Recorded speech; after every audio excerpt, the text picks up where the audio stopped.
네, 꼴TV 시청자 여러분 안녕하십니까. 골닷컴의 이명수 기자입니다. 오늘 밤에 토트넘이 첼시와 치열한 승부를 펼쳤지만 0대0 무승부로 경기가 마무리됐습니다. 경기 전에 토트넘이 2위였고 첼시가 4위였는데 아무래도 좀 상위권 팀들의 맞대결이다 보니까 양팀 모두 상당히 조심스러운 경기 운영을 펼쳤었고요.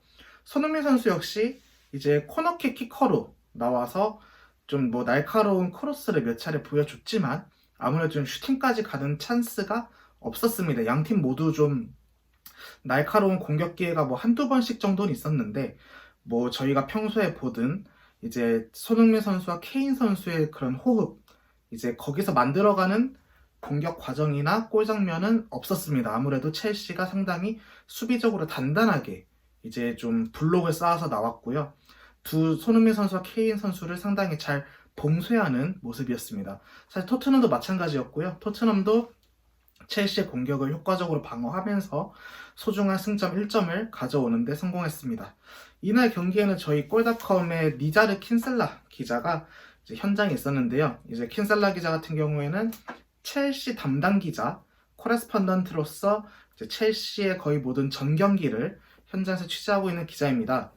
킨셀라 기자랑 저희가 좀 연락을 좀 하면서 오늘 경기를 좀 어떻게 봤는지 이제 많이 좀 물어봤고, 킨셀라 기자 역시 자신의 이제 SNS를 통해서 그런 소감들을 짤막하게 올리고 했는데요. 오늘은 좀 그걸 토대로 좀 오늘 경기를 분석을 해보도록 하겠습니다. 킨셀라 기자가 이런 좀 말을 남겼더라고요. 첼시가 케인과 손흥민을 잘 대비했지만 은돔벨레가 좀 눈에 띈다라는 좀 대목이 있었습니다. 은돔벨레 선수가 최근 확실히 이번 시즌에 많이 환골탈태한 모습을 보여주고 있는데요. 처음에는 무리뉴 감독 처음 왔을 때는 좀 찍혔다라고 해야 되는지 모르겠지만 그런 모습이었는데 지금은 상당히 공격 핵심으로서 활약하고 있고 수비형 미드필더가 아니라 중앙 공격형 미드필더로 나오면서 좀 공격을 풀어나가는 역할을 많이 잘 해주고 있고요.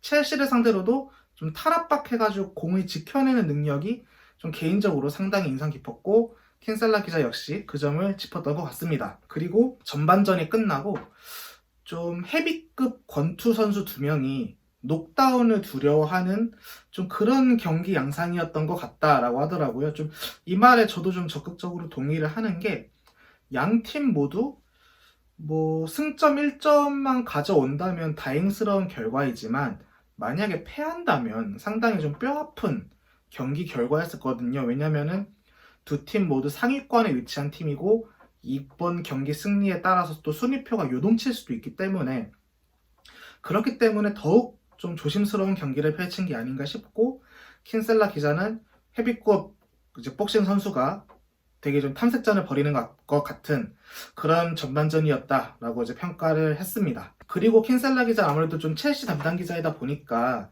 첼시의 그런 이제 첼시를 좀 더 집중적으로 좀 분석을 했었는데요. 특히 교체 카드에 대한 이야기가 있었습니다. 확실히 첼시와 토트넘의 선수층 차이가 많이 났다고 느끼는 게 아무래도 베스트 11 간의 차이는 큰 그런 차이가 없을 수 있겠지만 결국에 승부를 가르는 거는 또 교체 선수에 대한 또 그런 차이가 또 승부를 결정질 수도 있거든요. 특히 프리미어리그 같은 경우에는 3인 교체를 하고 있기 때문에 그 3장의 교체 카드를 어떻게 쓰느냐에 따라서 또 경기 결과가 달라질 수도 있습니다. 킨셀라 기자 이런 얘기를 했어요.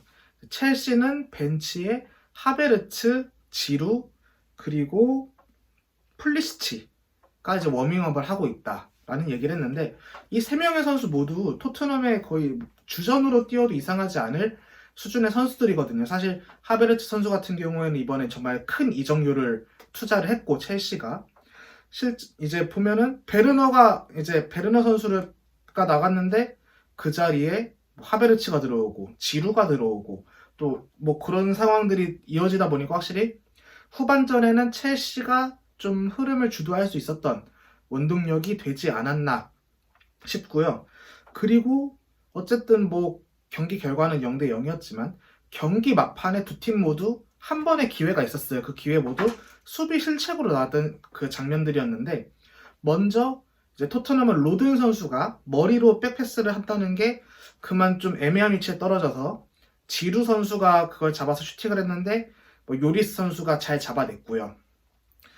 또 토트넘 같은 경우에도 이제 주마 선수가 백패스를 잘못해서 그거를 이제 모우라가 가로채고 로셀스에게 연결했는데 로셀스 선수가 거기서 슈팅이 아니라 크로스를 선택하는 바람에 또 크로스도 좀 애매한 위치로 뜨는 크로스가 되는 바람에 이제 뭐 골까지 이어지지 못했던 장면이었던 것 같습니다.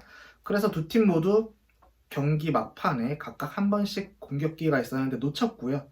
뭐 결론적으로는 0대0 무승부로 마무리가 됐습니다. 토트넘은 지금 뭐 개막전에서 에버턴한테 패한 이후로 리그에서 9경기째 이제 패가 없어요. 지금 9경기 연속 무패 행진에 달리고 있는데 확실히 토트넘이 많이 단단해진 팀이다라고 느끼는 게 이런 승점을 꼭 가져와야 하는 경기에서 굳이 무리하지 않고 어쨌든 좀 안정적으로 경기를 이끌어가면서 승점 1점이라도 가져오고 그리고 승점 1점을 가져옴으로써 리버풀을 또 골득시 차로 제치고 지금 다시 선두로 올라섰기 때문에 토트넘 입장에선 전혀 아쉬운 결과가 아니다라고 할 수 있고요.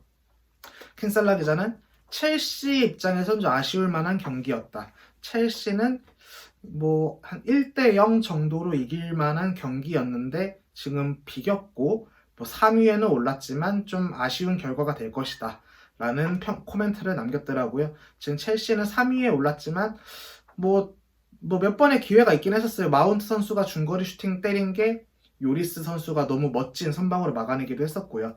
그런 장면들을 또 복귀해 본다면 또 안방에서 열린 경기였고 첼시 입장에서는 조금 아쉬울 수도 있을 만한 경기가 되지 않았나 싶습니다. 네, 저희가 준비한 건 오늘까지고요. 이제 오늘 토트넘과 첼시 그리고 첼시와 토트넘의 경기 리뷰는 여기서 마치도록 하겠습니다. 감사합니다.